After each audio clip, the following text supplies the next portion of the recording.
फैलाकर लिखना। ठीक है, अब देखो यहाँ पे पढ़ते हैं।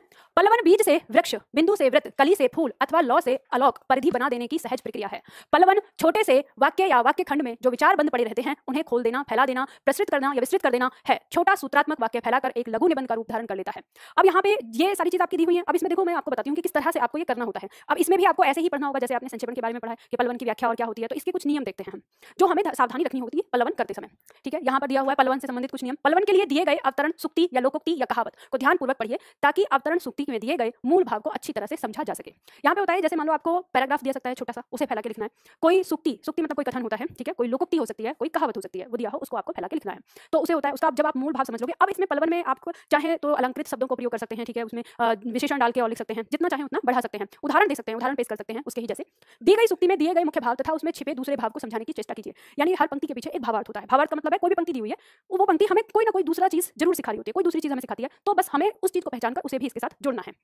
मूल और गौण विचारों को समझ लेने के बाद एक एक कर सभी निहित विचारों को एक एक अनुच्छेद में लिखना आरंभ कीजिए ताकि कोई भी भाव अथवा विचार छूट ना पाए। जैसे मान लो अगर ऐसा हो, जैसे एक तो मूल विचार है ही जो उसमें सीधा सीधा आपको दिखाई देगा यानी शब्दार्थ, एक होगा गौण विचार यानी जो उसके पीछे दिया है, दूसरा भावार्थ। उसे अब दोनों चीजें आपने समझ ली, इसके लिए आपको रफ वर्क भी करना पड़ सकता है। अब देखो ऑब्जेक्टिव परीक्षा में किस तरह से आएगा वो तो अलग है, ये पल्लवन आता है उसके लिए पूछेगा पल्लवन कैसे करना है। तो इसमें क्या होता है कि अगर आपके दिमाग में कोई भी विचार आ रहा है पंक्ति को पढ़ के तो आप रफ वर्क कर ले, उस पंक्ति को लिख लें उसमें, और उसके बाद फिर वापस एक फाइनल लिखें सारी पंक्तियों को जोड़कर, और उस तरह से आप फैलाकर लिख सकते हैं उसे। अर्थ अथवा विचार का विस्तार करते समय उसकी पुष्टि के लिए ऊपर दिए गए उदाहरण और तथ्य का भी प्रयोग कर सकते हैं। यानी जो उसमें दिया हुआ है, जो पॉइंट है, कहावत है, लोकोक्ति है, आप चाहे तो उसका भी कई बार प्रयोग कर सकते हैं। जैसे जैसे बात कहते जा रहे हैं उस उदाहरण का प्रयोग। अब ऐसा नहीं हमने संक्षेपण में कहा था कि वाक्य का रिपीट नहीं करेंगे, हम वाक्य को रिपीट नहीं करेंगे, लेकिन यहाँ पे हम कर सकते हैं। ठीक है, भाव और भाषा की अभिव्यक्ति में पूरी स्पष्टता, मौलिकता और सरलता होनी चाहिए। वाक्य छोटे छोटे और भाषा अत्यंत सरल होनी चाहिए।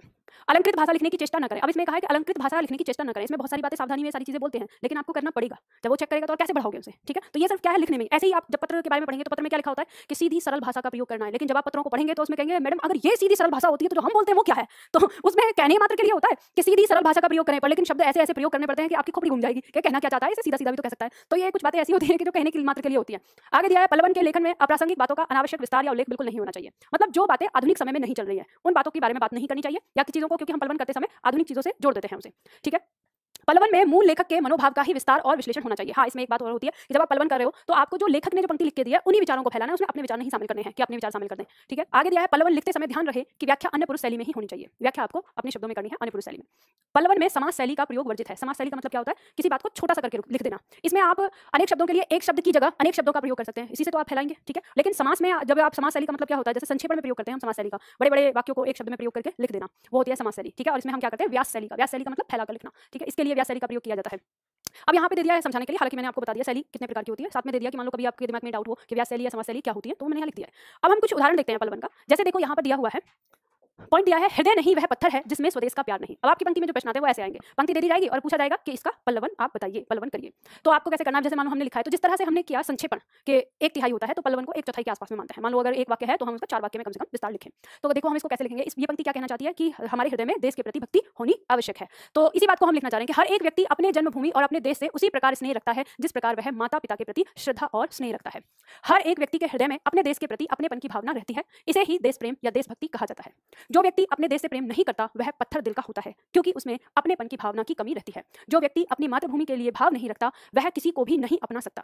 व्यक्ति को अपने देश के लिए पूर्ण रूप से समर्पित होना चाहिए, क्योंकि देश हमें सब कुछ देता है। अतः हर व्यक्ति को अपने देश से लगाव होना ही चाहिए। यदि किसी व्यक्ति को अपनी मातृभूमि से लगाव नहीं है तो उसे पत्थर के समान अथवा मशीनों के समान ही माना जाना चाहिए। देश के प्रति प्रेम हमें भावनाओं से भर देता है, जो हमें सच्चा मनुष्य बनना भी सिखाता है। मनुष्य होकर यदि कोई अपनी मातृभूमि से प्रेम नहीं करता तो उसे मनुष्य कहलाने का कोई अधिकार नहीं है। अब आपको पंक्ति दी ऊपर, ठीक है, और इस पंक्ति का आपने पल्लवन किया। अब ये सारी बातें आपके दिमाग में कहां से आएंगी, इस टॉपिक से नहीं आएंगे, इस टॉपिक के साथ में और भी तो आना चाहिए। नहीं तो अगर मैं आपसे कह दूं कि लिखिए पल्लवन तो आप एक ही लाइन पर अटक जाएंगे।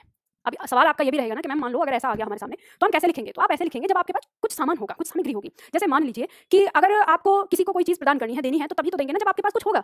तो इसके लिए आपको निबंध जैसी चीजें पढ़नी है, जो अखबार आते हैं उसमें एडिटोरियल होते हैं वो आपको पढ़ने हैं। यानी आपको विचार चाहिए। पल्लवन लिखने के लिए ज्यादा से ज्यादा आपको निबंध पढ़ने हैं, ज्यादा से ज्यादा आपको लेख पढ़ने हैं, तभी तो आपके दिमाग में विचार आएंगे। ज्यादा से ज्यादा आपको विद्वानों को सुनना है, तभी आपका विचार, आपका जो मस्तिष्क है वो विचार लेकर आएगा अपने मन में। अभी तो हमारे मन में क्या विचार आते हैं, जितना हम सोचते हैं, जितना हम देखते हैं, जितनी हमने दुनिया देखी है उतने विचार आते हैं। अब मान लो मैं यहाँ पे कुछ कह रही हूँ, मैंने एक शब्द बोला, अब इन दोनों के दिमाग में जो खुरापात विचार चल रहे हैं मुझे भी भी पता चल रहा है, क्योंकि इनका दायरा तो इतना ही है, ये उस चीज से बाहर निकले नहीं है। अभी इनके दिमाग में जो चीज चल रही है इन शब्दों से और किन शब्दों से क्या चल रहा है ये भी मुझे पता है। ऐसा नहीं है बेटा तुम्हारी ट्रैक पे चल के आई हूं मैं, मुझे भी पता है, पर बात यही वाली चीज होगी, हम जितने दायरे में रहते हैं उतना ही तो विचार हमारे दिमाग से निकलेगा। तो इसीलिए अगर आपको किन्हीं पंक्तियों का पल्लवन अगर आपको करना है या किसी पंक्ति का संक्षेपण करना है तो इसके लिए ज्यादा से ज्यादा आपके पास विचार होने चाहिए, ज्यादा से ज्यादा आपके पास शब्द होने चाहिए। और वो सारी चीज आपको कहां से मिलेंगी? जब आप लेख पढ़ेंगे, निबंध पढ़ेंगे, इन सारी चीजों को समझेंगे। ठीक है, तो यहां से हम देखते हैं, तो ये हमारा पल्लवन इसी तरह से, इसमें बहुत सारी चीजें दी है, मूल कथन पल्लवन, इनको आप घर जाके पढ़िए, अभ्यास करिए, तो आपको सारी चीजें समझ में आ जाएंगी। ठीक है, आगे दिया है हमारा रिक्त स्थानों की पूर्ति। ये आपका जैसे अब एसएससी जीडी का पॉइंट है तो उसमें आया है, इसमें वाक्य शुद्धिकरण के बाद अगर इंपॉर्टेंट कोई चीज है आपकी तो वो है रिक्त स्थानों की पूर्ति।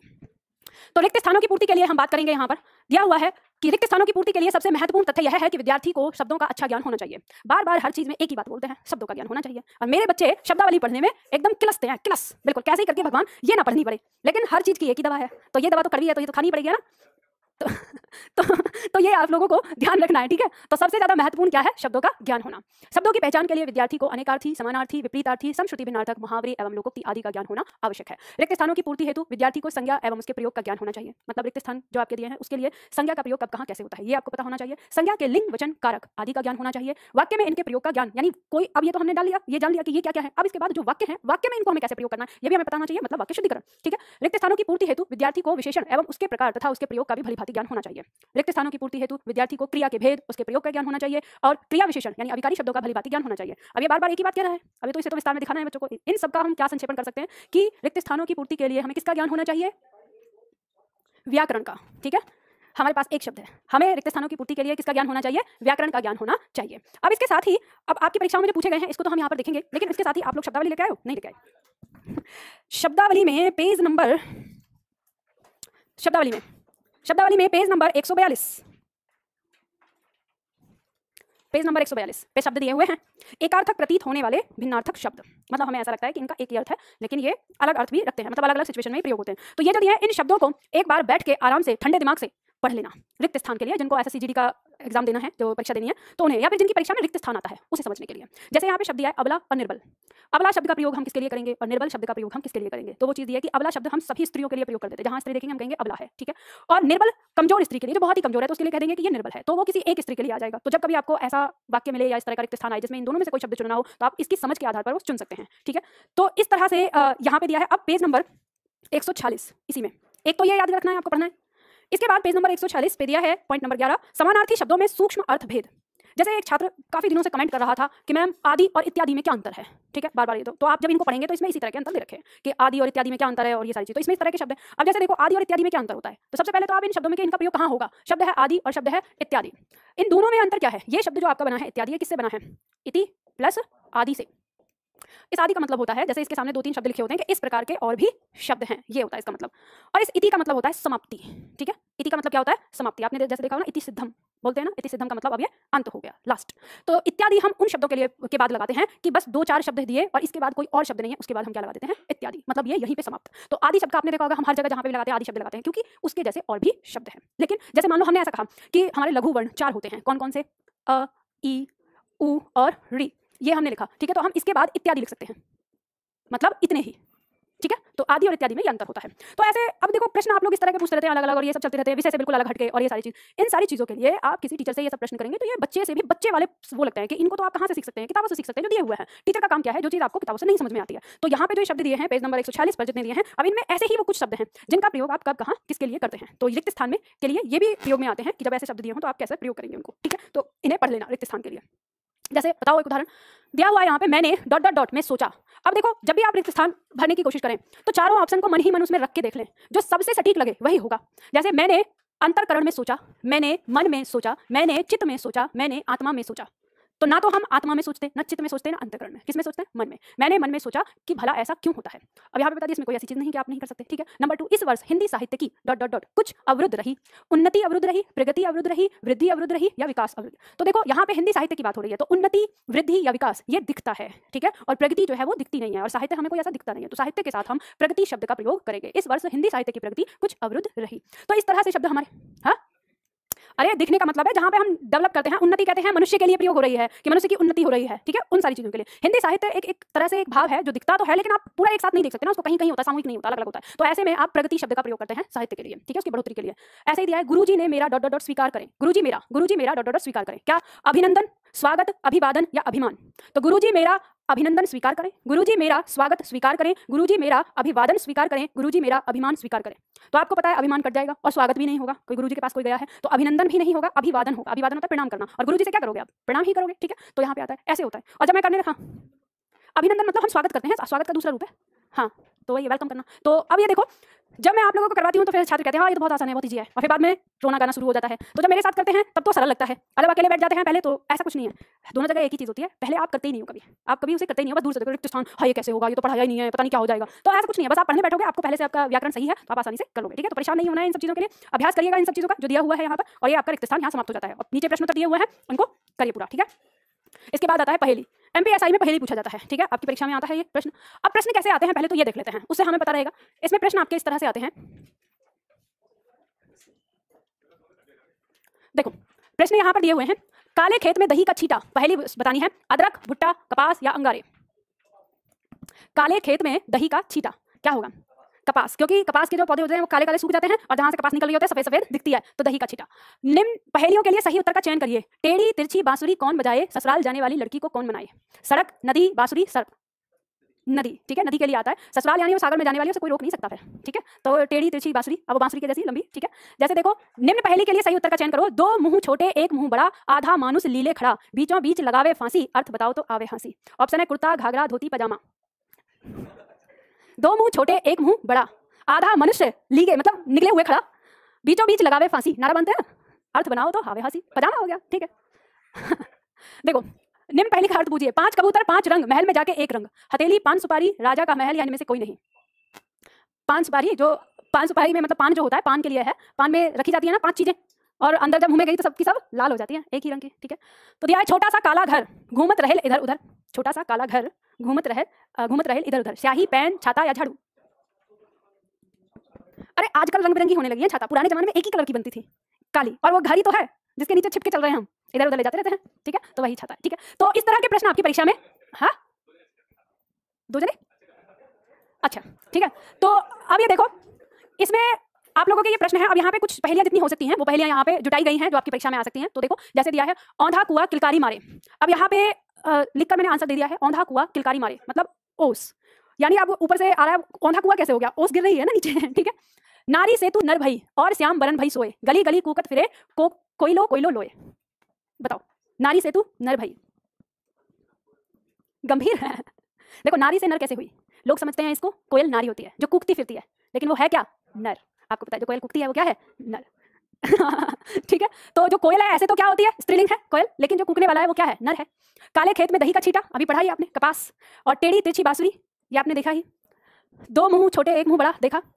छोटा सा काला घड़ा, ये भी पढ़ा अभी हमने। मोर घर करे पहरेदारी, मोर घर करे पहरेदारी, नहीं खाए नहीं पिए, जुग जुग तलक जिए।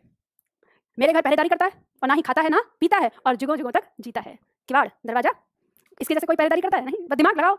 उजर खेत करिए तागर, मतलब उजला तो खेत है और काला उसके तागा है, मतलब कलम। अभी देखें तो कागज और कलम हो गया, उजला खेत है और काले रंग से साइड लिखते हैं तो वो तागा है उसका, ठीक है। तागर ये सब चीजें। और देखो मध्य प्रदेश वाले छात्रों के लिए ये ज्यादा, इनकी जो भाषा है वो ऐसी नहीं है, उनकी अपनी भाषा लगेगी, क्योंकि पहेलियां जो है ज्यादा से ज्यादा जो आई हैं वो मध्य प्रदेश के साहित्य में ही आई है, यानी एमपी के ही साहित्य में पहेलियां बहुत ज्यादा इसीलिए पूछी जाती है। प्याज अच्छा, छोटी छोटी ना, हाँ तो होते होंगे। चलो देखो जैसे दिया है, अब इस तरह से देखो, ध्यान दो, पहेलियों में ये ऐसे उत्तर लास्ट में आपको दिया हुआ है, बस आपको क्या करना है, समझते हुए पढ़ना है, आंसर तो साथ में दिया हुआ, आपको दिमाग नहीं लगाना। अब इसमें कई तरह के इस तरह से प्रश्न दिए हैं, अब देखते हैं। देखो वो तो होगी पहेली, एक होता है बूझ पहेली। बूझ पहेली का मतलब क्या होता है, ये ऐसी पहेली होती है कि इसमें उत्तर आपको बता दिया होता है और आपको दिमाग लगाना होता है, इसी को कहते हैं। देखो पहेलियां में पूछने और इन सबसे क्या होता है, दिमाग चलाना। अब आप लोग पहेलियां पढ़ रहे हो, अब ऐसा करना कि जो मोबाइल पर बैठे रहते हैं ना, ज्यादा इंटेलिजेंट बनने की कोशिश करते रहते हैं, उनका दिमाग खा लेना थोड़ा सा। पहेलियां आपके पास है, उत्तर भी है आपके पास, है ना। ये एक्चुअली मनोरंजन का सहारा हुआ करती थी पहले, पर इनसे क्या होता है, दिमाग चलता था। तो अभी यहाँ पे दिया है, जैसे देखो पहली पहेली दिया, उत्तर आपको पहले ही बता देगा। तरवर से एक तरिया उतरी, उसने बहुत रिझाया, बाप का उससे नाम जो पूछा, आधा नाम बताया, आधा नाम पिता का प्यारा, बूझ पहेली मोरी, अमीर खुसरो यूं कहे, मैं अपना नाम न बोली। अब नाम तो बोल दिया है उसने, लेकिन साथ में कह दिया मैं अपना नाम न बोली, पिता का नाम आधा बताया। तो शब्द क्या है, निबोली, नीम, नीम की निबोली होती है, तो अपना नाम निबोली, निबोली तो बोलते हैं ना उसे, तो बस निबोली है, पिता का नाम आधा बताया, नीम। दिमाग लगाना है। देखो फारसी बोले आईना, तुर्की सोच न पाई ना, हिंदी बोले आरसी, आए मुंह देखे जो उसे बताए। तीनों बार नाम बताया है, तीनों भाषाओं में। फारसी में आईना कहते हैं, तुर्की में पाइना कहते हैं, हिंदी में आरसी कहते हैं दर्पण को, ठीक है। जो बोले, जो आए मुंह देखे, जो नाम बताए, ठीक है, आगे क्या करेगा मुझे तो देखना है, उसने लास्ट में बता दिया, नाम भी बता दिया। सीसा शायद किसी नहीं, ठीक है। तो यहाँ पे मतलब ये आपको समझ में आ गया। तो इससे आपको ये बात भी पता चली, एक कहावत आपका मुहावरा आता है ना कि हाथ कंगन को आरसी क्या, पढ़े लिखे को फारसी क्या। इसका मतलब समझते हो क्या होता है? हाथ कंगन को, हाथ में कंगन पहनने के लिए आरसी की क्या आवश्यकता है, मतलब शीशे की। हाथ में कंगन पहनना है, उसमें शीशा देखने की जरूरत थोड़ी ना है। और पढ़े लिखे को फारसी क्या, जो पढ़ा लिखा व्यक्ति है उसके लिए फारसी भाषा कोई ज्यादा देर की चीज है ना समझने वाली, कुछ समय बाद उसे रख दो वहां पे, अपने आप समझ लेगा, दिमाग तो उसका पहले से ही तेज है, तो इसलिए कहा जाता है। ठीक है, आगे देखो, जैसे दिया है, देखो 20 का सिर काट लिया, ना मारा ना खून किया। पहली दिया आपको, पहली बताना है, 20 का सिर काट लिया, ना मारा ना खून किया। तो नाखून नाम तो वो बता ही रहा है, बूझ पहली तभी तो है। या आपको बताना है 10 हाथ के और 10 पैर के, तो 20 का सिर काट लिया। आगे से क्या करते हो, सिर ही काटते हो, ना मारते हो ना खून करते हो। ठीक है, तो इस तरह से आपके इसमें साथ में ही लिखा रहता है, वो बूझ पहली के अंदर आती है आपकी, क्या सारे आदमियों में थोड़ी ना होती है। ठीक है,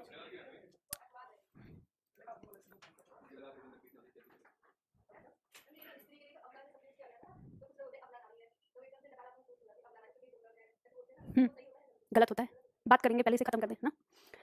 देखो अब इसके बाद कुछ पहेलियां ऐसी भी हैं आपकी इसमें, जैसे ये पहेली होगी कि पहेली आपसे पूछी जाएगी, पर ये पहेली पूछेगा इस तरह से कि हर बात में, मतलब अपनी सखी से पहेली पूछ रही है और उस सखी को सिर्फ एक ही बात नजर आती है। जैसे हमारे यहाँ दो प्राणी हैं, उनको एक ही बात समझ में आती है, हर चीज में एक ही बात समझ में आती है, वैसे ही वो सखी है, उसको हर बात में बस एक ही समझ में आती है। ऐसा सखी साजन, वो हर बात का उत्तर साजन ही देती है, उसे बस ये सारे काम करता हुआ साजन ही नजर आता है। फिर वो उसे बताएगी, जैसे देखो पंक्ति दी है, लिपट लिपट के वाको सोई, छाती से छाती लगा के रोई, दांत से दांत बजे तो ताड़ा, फिर कहती है ऐसा सखी साजन, अरे ना सखी जाड़ा। अब उसका दिमाग एक ही में चलता है तो वही बोलती है। ठीक है, दिया रात समय वह मेरे पास आवे, भोर भये वह घर उठी जावे, यह अचरज है सबसे न्यारा, ऐसा सखी साजन। फिर उसको साजन ही समझ में आ रहा है। अभी आज का जमाना नहीं है, ये उस जमाने का जमाना है जब पति और पत्नी को मिलने के लिए भी रात होने का इंतजार करना पड़ता था। मतलब दिन में पति पत्नी आसपास नहीं रह सकते, घर में महिलाएं हैं, पति बाहर हैं, तो रात होने पे ही मिलते थे, तो वही समय दिया। तो फिर उसको वही समझ में आया कि रात में कौन आएगा, तो फिर कहे ना सखी तारा, ऐसा नहीं है। तो यहाँ पे आप देखिएगा, देखो याद करने के लिए आपको जो देखें आप इसमें, ठीक है, इसमें इसी तरह से काफी सारी पहेलियां दी हैं, अब आप देख लेना, आपको ये समझ में आती हैं। अब इसके बाद एक पहेली देखो, यहाँ पे एक पहेली जो आपके लिए दी हुई है, इन पहेलियों में 2 से 3 सवालों का उत्तर एक ही, मतलब 2-3 सवाल होते हैं और उन सबका उत्तर एक ही शब्द से दिया जाता है। ये पहेली आप लोग बहुत अच्छे से याद करके अपने दोस्तों को परेशान कर सकते हैं कि कितनी दिमाग है उसमें।